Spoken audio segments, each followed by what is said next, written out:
Hello student, ये है complete NCERT series का फर्स्ट क्लास। तो आज हम पढ़ने वाले हैं diversity in the living world, जो कि क्लास 11th एनसीईआरटी का चैप्टर नंबर 1 है। ठीक है, तो what is the meaning of diversity? यहीं पे डाइवर्सिटी क्या होता है? Diversity means different types. ये किसका डाइवर्सिटी हम पढ़ रहे हैं? लिविंग वर्ल्ड के। हमारे जो लिविंग वर्ल्ड जितने भी ऑर्गेनिजम्स हैं, वहीं पे बहुत वेराइटी ऑफ ऑर्गेनिजम्स पाया जाता है। ठीक है, तो उसके बारे में हम कैसे डिटेल्स में पढ़ेंगे, वो है diversity in the living world. इस चैप्टर में कैसे उसका नेमिंग एक एक करके पहचानेंगे, कैसे एक नेमिंग होता है, इसके बारे में इस चैप्टर में हम पढ़ने वाले हैं। ठीक है, तो in the living world shows variety of organism. हमारे लिविंग वर्ल्ड में वेराइटी ऑफ ऑर्गेनिज्म मिलता है। जितने ही हम एरिया ऑफ ऑब्जर्वेशन को इंक्रीज करेंगे, मतलब जितना एरिया हम ऑब्जर्व करेंगे, जितना ज़्यादा एरिया हम ऑब्जर्व करेंगे, उतना ही ज़्यादा ऑर्गेनिजम्स हमें मिलेगा। स्टिल आज तक जो नोन और डिस्क्राइब्ड स्पीसीज है, that is 1.7 to 1.8 million of species. और बहुत सारे ऐसे भी ऑर्गेनिजम्स है जो आज तक डिस्क्राइब्ड नहीं किया गया है, आज तक डिस्कवरी नहीं किया गया है।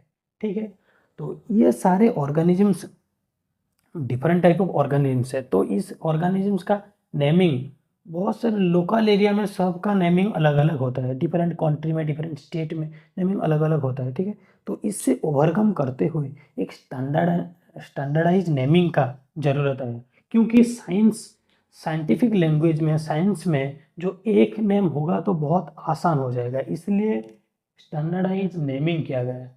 ठीक है, क्योंकि जो लोकल नेम है वो प्लेस टू प्लेस वेरी होता है। ठीक है, सेम कंट्री में भी वेरी होता है। देखो हमारे इंडिया में डिफरेंट स्टेट में डिफरेंट ऑर्गेनिजम्स का नाम अलग अलग होता है। ठीक है, सो एक यूनिफॉर्म सिस्टम लाया गया। ठीक है, hence a uniform system of naming is required so that one organism has one name world wide. एक ऑर्गेनिज्म का वर्ल्ड वाइड एक ही नेम होना चाहिए, तो इसलिए एक स्टैंडर्डाइज नेमिंग का जरूरत है। ठीक है, तो उसके लिए हम क्या पढ़ने वाले हैं? हम पढ़ने वाले हैं नोमेनक्लेचर। नोमेनक्लेचर क्या है? Nomenclature the process of scientific naming of organism. तो नोमेनक्लेचर क्या होता है? जो भी एक किसी भी ऑर्गेनिज्म का कैसे साइंटिफिक नेम करेंगे, उसको नोमेनक्लेचर हम बोल रहे हैं। ठीक है, तो नोमेनक्लेचर कब पॉसिबल होगा?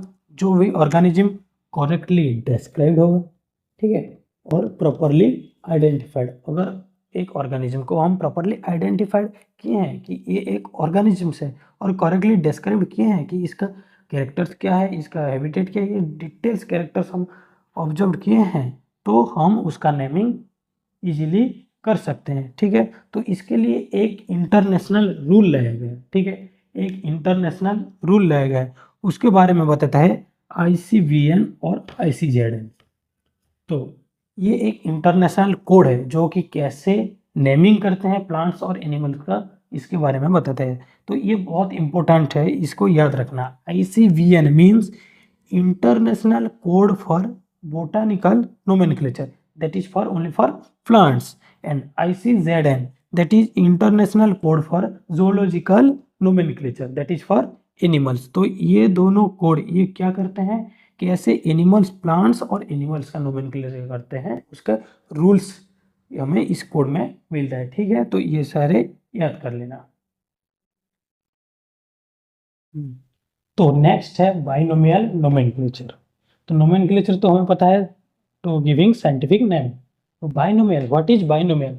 अगर कोई एक नेम का अगर दो हिस्सा हो गया, उसको हम बाइनोमियल बोलते हैं। ठीक है, ज़्यादातर लोगों का भी नेम दो हिस्से में होता है, एक नेम होता है और दूसरा उनका टाइटल होता है। ठीक है, उसी तरह एक ऑर्गेनिज्म का भी नेमिंग दो हिस्से में होता है। ठीक है, तो each scientific name has two component, that first one is generic name, that is also called genus, and then second one is called specific epithet, that is species।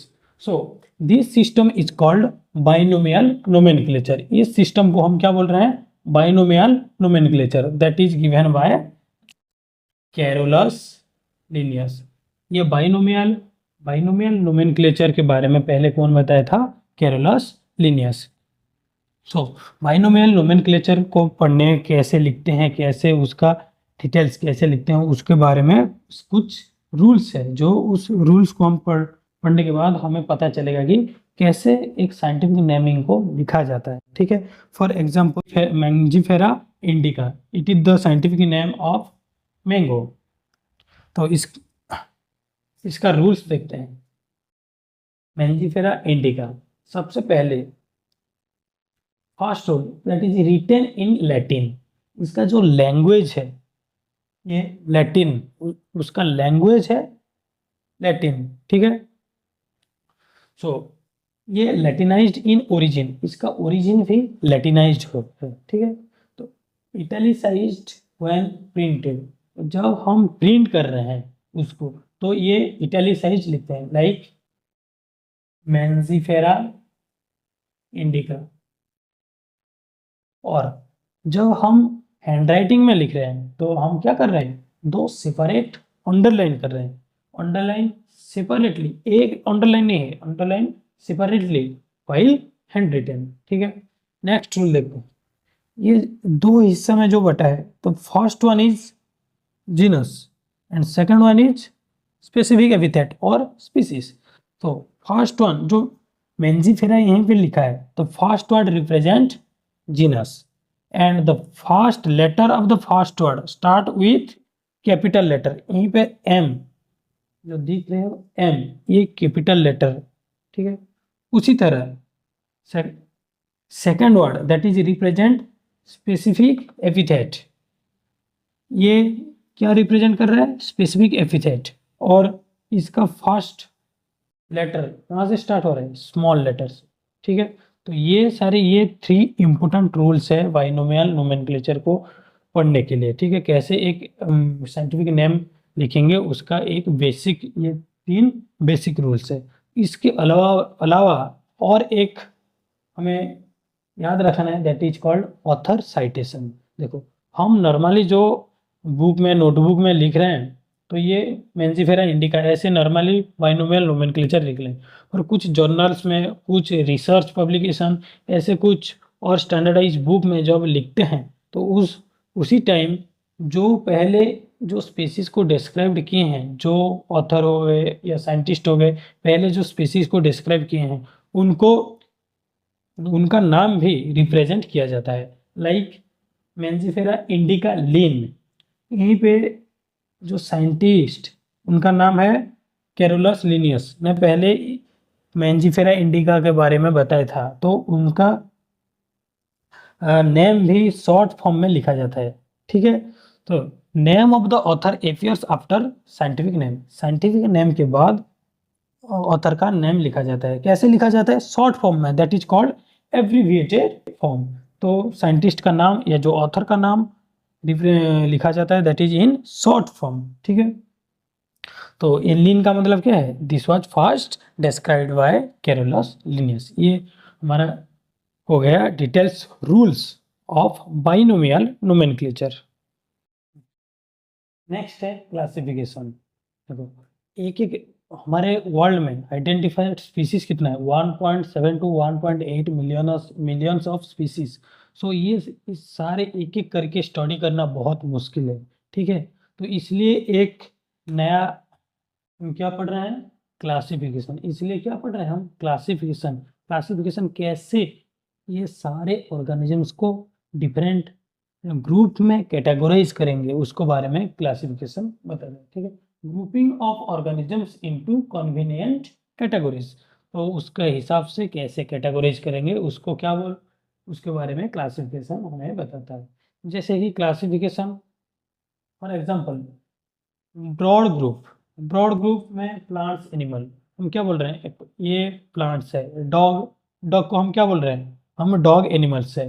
एक मैंगो ट्री हो गया, उसको हम प्लांट्स बोल रहे हैं। तो सारे प्लांट्स और एनिमल्स ये सारे ब्रॉड ग्रुपिंग किया गया, मतलब बड़ा ग्रुप है। ठीक है, नेक्स्ट स्मॉल ग्रुप, जितने सारे कैट्स हैं उसको हम कैट ग्रुप बोल रहे हैं। डिफरेंट टाइप ऑफ डॉग्स भी हैं, उसको हम डॉग बोल रहे हैं। ठीक है, और जितना भी इंसेक्ट, जो इंसेक्ट मिलता है वो भी एक ग्रुप है। ठीक है, तो ये सारे स्मॉलर स्मॉलर ग्रुप, और ये प्लांट्स और एनिमल ब्रॉड ग्रुप। ठीक है, नेक्स्ट है इम्पोर्टेंट एक वर्ड देखो, दैट इज टैक्सा, उसको हम सिंगुलर क्या बोल रहे हैं, taxon.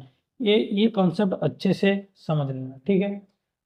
This is the scientific term for categories used in classification. मतलब ये एक टैक्सा एक साइंटिफिक टर्म है, किसका, कैटेगरीज। डिफरेंट कैटेगरीज को साइंटिफिक टर्म में कैसे लिखते हैं, टैक्सा, ठीक है।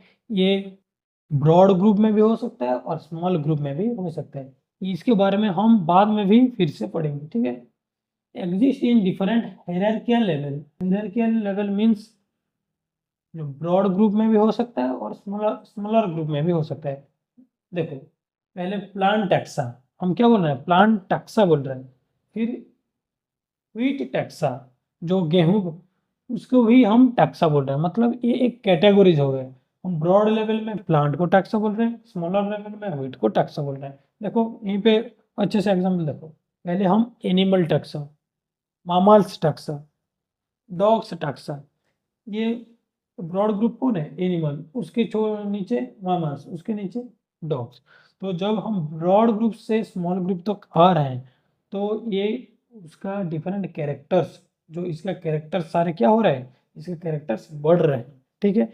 ये कॉमन कैरेक्टर्स, उससे ज़्यादा कॉमन कैरेक्टर्स मामल का होगा, उससे ज़्यादा कॉमन कैरेक्टर्स डॉग का होगा। इसके बारे में हम डिटेल्स बाद में भी हम पढ़ेंगे, ठीक है। नेक्स्ट है टैक्सोनॉमी। टैक्सा से आया है टैक्सोनॉमी। टैक्सा हो गए कैटेगरीज, तो उसको कैटेगरीज को कैसे, classification, science of classification of organism. एक ऑर्गेनिज्म का, डिफरेंट ऑर्गेनिजम्स का कैसे क्लासिफाई करेंगे, उसके बारे में कौन बताता है, taxonomy. Taxonomy means the science of classification of organisms. तो ये टैक्सोनॉमी किससे बेस्ड है, मतलब एक ऑर्गेनिज्म का क्या सारे चीज़ देख के हम उसको कैटेगरीज कर रहे हैं। ये एक बहुत इंपॉर्टेंट कॉन्सेप्ट है, मतलब बहुत इंपॉर्टेंट पॉइंट है, इससे याद कर लेना। नीट में भी ये क्वेश्चन पूछा जा ऑलरेडी पूछा गया है, ठीक है। तो टैक्सोनॉमी, ये क्लासिफिकेशन किसके बेस्ड में करेंगे, एक्सटर्नल स्ट्रक्चर। कोई भी ऑर्गेनिजम्स का जो एक्सटर्नल स्ट्रक्चर, लाइक हमारे ह्यूमंस का एक्सटर्नल स्ट्रक्चर क्या है, हमारा 2 हैंड है, 2 लेग्स है, ठीक है। ये सारे हम जो आउटर स्ट्रक्चर देख रहे हैं दैट इज एक्सटर्नल स्ट्रक्चर।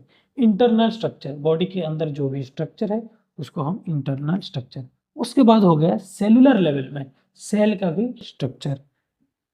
हमने पहले से पढ़े कि नहीं, जो सेल में नाइन्थ क्लास में सेल का स्ट्रक्चर, प्लांट सेल और एनिमल सेल का भी स्ट्रक्चर अलग अलग होता है, ठीक है। नेक्स्ट डेवलपमेंट प्रोसेस, मतलब एक ऑर्गेनिजम्स जो डेवलपमेंट हो रहा है, एक जाइगोट से एक कंप्लीट ऑर्गेनिजम्स कैसे डेवलपमेंट हो रहा है, उसका प्रोसेस के हिसाब से भी हम क्लासीफाई कर रहे हैं। नेक्स्ट है इकोलॉजिकल इन्फॉर्मेशन। इकोलॉजिकल इन्फॉर्मेशन मतलब उसका हैबिटेट क्या है, वो किस एरिया में मिलता है, ठीक है। उसके हिसाब से हम डिफरेंट ऑर्गेनिजम्स को क्लासीफाई, डिफरेंट ग्रुप में क्लासीफाई कर रहे हैं। तो ये क्लासीफाई करने का प्रोसेस क्या होता है, तो इसका मेन इंपॉर्टेंट 4 प्रोसेस में हम क्लासीफाई करते हैं, ठीक है। The first one is characterization. तो पहले एक अननोन ऑर्गेनिज्म, अगर हमारे पास एक अननोन ऑर्गेनिज्म है, उसके बारे में हमें कुछ भी नहीं पता, तो हम क्या करेंगे, पहले सबसे पहले उसका फीचर्स को स्टडी करेंगे। मतलब इसका क्या क्या है, कितने आँख है, कितने हाथ है, पैर है, हाथ पैर है कि नहीं, ठीक है, माउथ है कि नहीं, ये सारे बारे में हम एक्सटर्नल फीचर्स के बारे में पढ़ेंगे। और उसको हम बाद में क्या करेंगे, रिकॉग्नाइज ऑर्गेनिज्म, उस ऑर्गेनिज्म को हम आइडेंटिफाई करेंगे कि नहीं ये ऑर्गेनिज्म, ये इसका नाम ये है, ठीक है। तो आइडेंटिफाई, फर्स्ट उसका कैरेक्टर्स के बारे में पढ़ रहे हैं। कैरेक्टर्स के बारे में सब पता चलने के बाद उसको हम आइडेंटिफाई कर रहे हैं कि इस ऑर्गेनिज्म का नाम ये है। और इस नेक्स्ट हम क्या करेंगे, इस ऑर्गेनिज्म को हम कौन सा ग्रुप में हम क्लासीफाई कर सकते हैं, उस कौन सा ग्रुप में हम रखेंगे इस ऑर्गेनिज्म को, that is classification. And last one is nomenclature. Nomenclature means उसका साइंटिफिक नेमिंग। नेक्स्ट है सिस्टमैटिक। हमने तो नोमेनक्लेचर कैसे नेमिंग करते हैं वो पढ़ लिया, उसके बाद टेक्सोनोमी पढ़ लिया, कैसे क्लासिफिकेशन। देन वो क्लासिफिकेशन करने के बाद भी एक और दूसरे ग्रुप के ऑर्गेनिज्म के आपस में क्या रिलेशन है, क्या इवोल्यूशनरी रिलेशन है, उसको बारे में पढ़ने के लिए हम सिस्टमैटिक पढ़ते हैं। तो systematic is the study of diversity of organism and all their comparative and evolutionary relationship. तो ये आपस में जो different group, different types of organism का रिलेशनशिप को हम क्या बोल रहे हैं, systematic. Derive from Latin word that is called systema. तो ये वर्ड को लेके कैरोलस लिनियस ने एक बुक लिखा था दैट इज कॉल्ड सिस्टेमा नेचर। सो उसके बारे में next, scope of systematic. Systematic का स्कोप क्या है, जो भी टैक्सोनॉमी का स्कोप है वही, उसके अलावा एक इवोल्यूशनरी रिलेशनशिप। ठीक है, तो अब हम देखते हैं टैक्सोनॉमी और सिस्टमैटिक में क्या डिफरेंस है। This is the deals with classification. Taxonomy में ओनली क्लासिफिकेशन के साथ डील किया जाता है। ठीक है, पर सिस्टमैटिक में क्या, इवोल्यूशनरी रिलेशनशिप, एक ऑर्गेनिजम्स और दूसरे ऑर्गेनिजम्स के बीच में क्या रिलेशंस है, उसके बारे में डील्स क्या कहाँ किया जाता है, सिस्टमैटिक्स में।